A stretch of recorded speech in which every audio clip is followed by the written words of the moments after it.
بسم اللہ الرحمن الرحیم۔ حضور اقدس صلی اللہ علیہ وسلم نے فرمایا کہ ایک شخص ایک جنگل میں تھا۔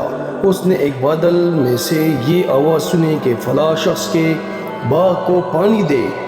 اس آواز کے بعد فوراً وہ بادل ایک طرف چلا اور ایک پتھریلی زمین میں خوب پانی برسا اور وہ سارا پانی ایک نالے میں جمع ہو کر چلنے لگا۔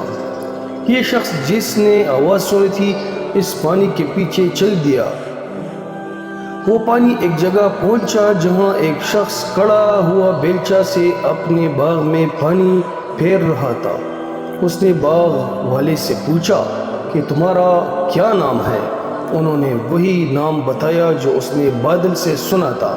پھر باغ والے نے اس سے پوچھا کہ تم نے میرا نام کیوں پوچھا؟ کیا اس نے کہا کہ میں نے اس بادل میں جس کا پانی یہ آ رہا ہے یہ آواز سنی تھی کہ فلاں شخص کے باغ کو پانی دے اور تمہارا نام بادل میں سنا تھا۔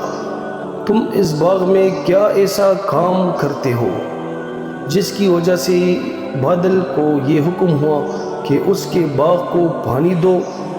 باغ والے نے کہا کہ جب تم نے یہ سب کہا تو مجھے بھی کہنا پڑا۔ میں اس کے اندر جو کچھ پیدا ہوتا ہے اس کو 3 حصے کرتا ہوں۔ ایک حصہ یعنی تہائی تو فوراً اللہ تعالیٰ کے راستے میں صدقہ کر دیتا ہوں، اور 1 تہائی میں ایک میرے اہل و عیال کھاتے ہیں اور 1 تہائی اس باغ کی ضروریات میں لگا دیتا ہوں۔ سبحان اللہ۔